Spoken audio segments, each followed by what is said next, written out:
But that's not true. I mean, the point is the gap is there still, and older women in particular suffer more from it from younger women. We shouldn't just leave older women, you know, to flounder, should we? Just because they were part of a generation where it was even more difficult for them to get on. I'm making a specific explanation about where these figures come from, and you haven't really addressed the point that I'm making. What I'm saying is that you can only create this gender gap when you take a broad brush across all genders, all sectors, all work. That doesn't reflect the different choices people make, and employers aren't, you know, shouldn't be forced to pay a full-time salary to somebody who works part-time. You haven't come up with a solution to that, and you haven't addressed the problem with the figures, which is that no serious economist treats the gender pay gap as a problem to be solved. No economist thinks this is a problem because they realise what I'm explaining. Is that male economist or female economist, just to be clear?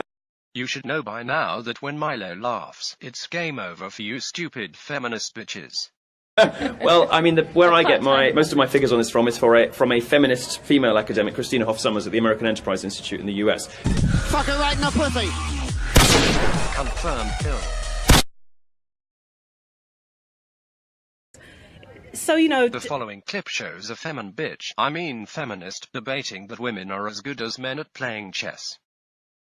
Can she stump the Milo, or will she be sent back to the cotton fields with shame? Let's find out. It's almost victim blaming in a way to suggest that the reason why there's an over-representation of a particular kind of person is because the other kind of person just isn't quite up to it. Like, it's ridiculous. If that was the case, you know, I mean, we don't live in a meritocracy, so... It's nice to have these sort of vague, waffly, sort of everyone has varied interests.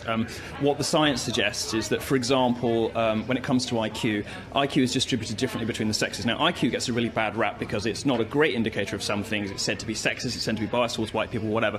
The point is that it tests, in this case, it tests all of the skills that make you good at chess really well. It's about puzzles, it's about games, exactly the skills that make you good at chess, make you good at IQ. Now, the way that IQ is distributed differently in the sexes is that women tend to cluster around the mean. Women are more likely to have an IQ that is somewhere near the average, whereas men go right to the top or right to the bottom more often, which is why you get great genius male artists and philosophers, but it's also why men fill the prisons, because men seem to occupy more of the ends of the IQ scale.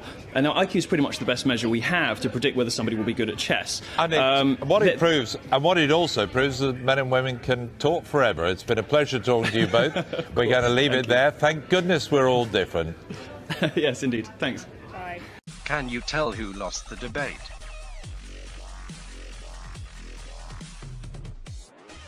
All women, we're talking about some women, we're talking about some men, from lack of confidence and from something called imposter syndrome, where we attribute our successes to external factors and we lack the confidence to actually believe that we are good enough to do it. Sorry to interrupt you, but you know, if you're going to get put off a career in science because of an offhand comment from a Nobel Prize winner, how committed were you really in the first place to being a scientist? I mean, it's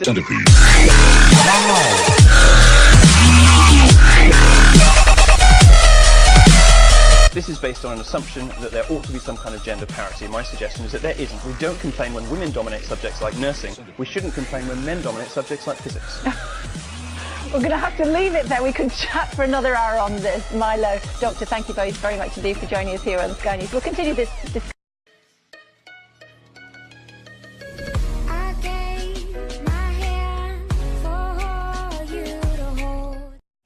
Well, look, one of the biggest disappointments of the current president is that he came in promising hope and change and unity, and he ended up being incredibly divisive. Gridlock in Washington is some of the worst that we've ever seen. Race relations are completely awful, and I think the country is feeling completely divided. Anybody who has made those criticisms of the president under no circumstances should think that Donald Trump is presidential material. You only need to look at his comments on women, or only his comments on Mexicans, or only his comments on Muslims to know that he is a great divider. But put them all together, and this is somebody who is going to tear us apart. You see, you say that, but that's not what the polls show. Donald Trump's doing really well with women, and he's doing better with Hispanics than, what is it, any Republican since the 1920s? He's doing great with all the minorities that commentators like to say that he's somehow bigoted against. He's doing great with everybody. He's even doing great with Democrats. 20% of Democrats say they'd vote for Donald Trump. So, you know, you hear a lot about Donald Trump being this sort of offensive, clownish populist figure, and he is a populist, and people love it. these polls are terribly skewed at the moment because there's so many Republicans on that national stage. People are looking to him. They're big fans of his, but they're only at that 30% mark. He has never polled over that 35% mark, and that's because his unfavorability ratings are sky high. They're so much higher than any previous presidential candidate who's actually looking to get the nominations has been. People are polling at 60%, 55%, saying that they will never vote for him. So yes, at the moment, because other people are splitting the votes, he's doing very well. But when you have 60% of the population saying they will never vote for this man ever, put him up against Hillary Clinton, put him up against Bernie Sanders, and he will fail. Well, you see, again, you say that, but there's been a recent change in the polls. It used to be the case that he was trailing. His unfavorability ratings are his still unfavorability ratings high. aren't great, but he was trailing Hillary. You know, if he wins the nomination, he was trailing Hillary by what, 10 percentage points? Huge, 20 percentage Not points. anymore. He's now 3 points ahead, 4 points ahead, and some of the polls put him 5 points ahead. What scares people about Donald Trump is they want to attack him the way the media always attacks anybody popular and who actually speaks in plain language to ordinary people about the things they care about, whether it's immigration or jobs or whatever. But is he a misogynistic racist? Of course not. He just speaks plainly, and he doesn't mind who he offends because he thinks that the subjects he talks about matter. And when he said last night in the debate, he responded brilliantly to the allegation that he was an angry man. He said, yeah, I am angry, and here are the reasons why. And everybody in that room was behind him. But if you want somebody who's actually going to attack the anger that Americans are feeling towards the elites, and you want someone who's actually going to stand up and do that, the ultimate you need candidate somebody for that. who, A, has a policy. I'm just asking for one. I mean, the man flip-flops on every single issue.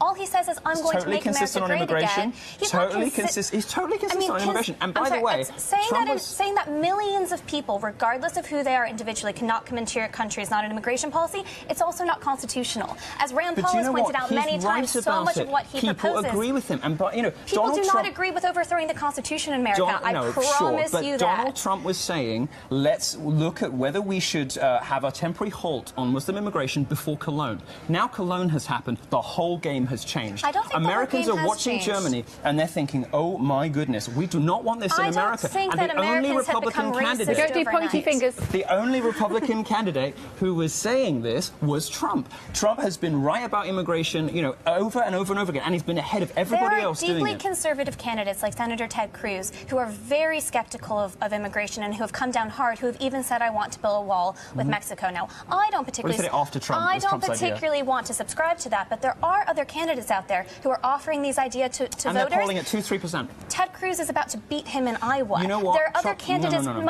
I think the bigger point here is that I am completely understanding of Americans who are frustrated and skeptical of the current system now. What I don't understand is how when you have other options, you could possibly say that somebody who has been so sexist and so rude against other ethnicities... And women don't agree with you. Hispanics don't agree with you. Most of Blacks them do. don't agree with you. They don't. That's the generalisation, surely. No, it's based on poll numbers. Trump is rating higher with blacks, higher with Hispanics, and higher with women than any other Republican candidate for decades. There's a campaign in the United Kingdom. What ordinary voters believe about Donald Trump is so different from what you'll hear from the media and the commentariat. It is untrue. Milo, the media did this with UKIP. It backfired. It did it with Corbyn. It backfired. It's doing it now with Trump, and it will backfire here Milo, too. And Sanders, for that matter. But you and I would agree that UKIP and Jeremy Corbyn are not going to be Prime Minister of the UK anytime soon. No, but Trump, on the other hand, does have a chance to make America great again. All the suggestion in the polls is actually that he doesn't, that those more moderate candidates are much more likely to beat Hillary Clinton. Donald Trump not what the latest numbers show. Yes, it is. He is doing a bit better with minorities, but we're still talking about tiny percentages in comparison to the majority of the population. If he were a sexist and a bigot, wouldn't he be doing terribly with minorities? Wouldn't he, in fact, have at least an average rating with minorities? He doesn't. He has the best numbers with minorities of any Republican candidate in decades. I have no idea what's in his heart. I have no idea if in his heart he is a racist or a bigot. Frankly, I think I'm not sure he is either. He's such a populist. Look how many women are in his businesses. He is such a populist that I think if Americans were skeptical of young white women coming into the country, he would go on TV and say that we should ban them. He is such a populist. All he is doing is trying to feed in to what he thinks is going to make him a winner and get him votes, which is why we've seen him flip-flop on every single issue. He's been willing to say anything. I think people are feeding into him to some extent because they like that he isn't PC, they like that he's an alternative to the establishment, but a man who had the opportunity to actually talk about the serious issues, ran with fear and emotion, and has made outrageous and hurtful and wrong comments. He's lied on air. You see, where we about differ crime is rates. I don't care about feelings. I don't care Do you about care about offence facts? taking. I don't. I do you care about the facts? Do you care about lying about the number I don't of people? care about offence taking. I don't care about feelings. You say, oh, he's so offensive, he's so bigoted, he says the awful things about women. American voters don't care either. They agree with him and they agree with me. I care about facts and I care about the Constitution and I care about upholding the rule of law. And Donald Trump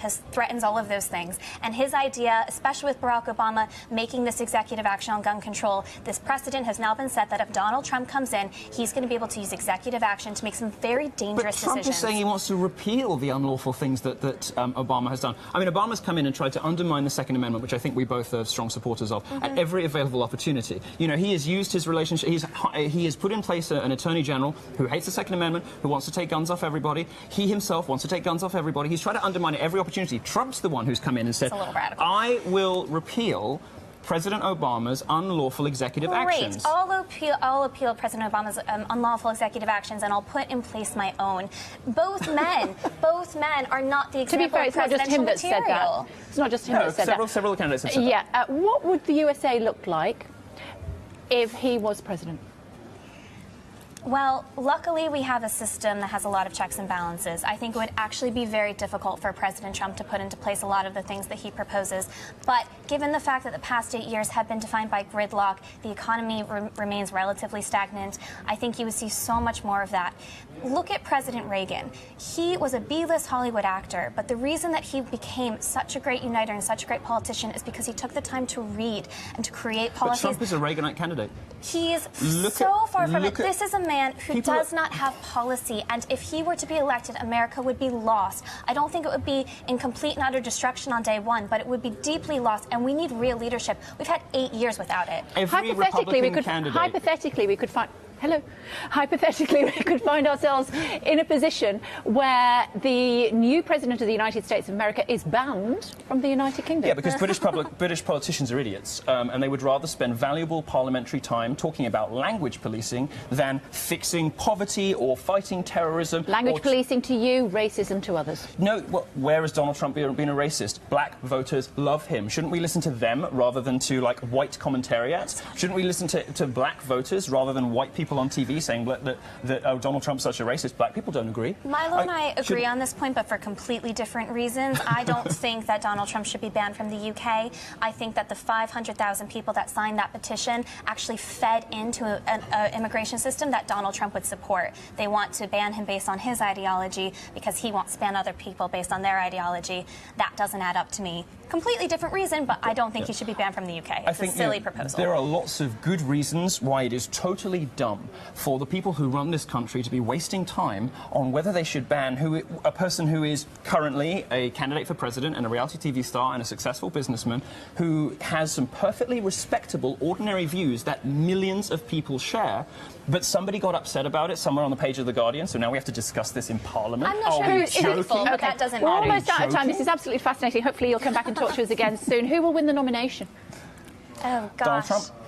Oh, Wait your turn, Milo. Sorry. That's unlikely. I'm just so excited about him. I'm sure. I'm split at the moment. If I had to pick now based on the polling, it's between Senator Marco Rubio and Senator Ted Cruz. I think what happens in Iowa and New Hampshire in the next few weeks will determine that front runner. Your turn. Can't stump the Trump. Donald Trump is going to win. He's going to get the nomination, absent sort of gerrymandering from the Republican establishment, which is still a possibility. He will win the nomination. What the latest polls show is if he does, he'll beat Clinton. And he'll make America great again? He will make America fabulous. Told you it was going to be a great debate, didn't I? Hopefully you two will come back again soon. we will. It's great to talk to you. Thank you very much indeed.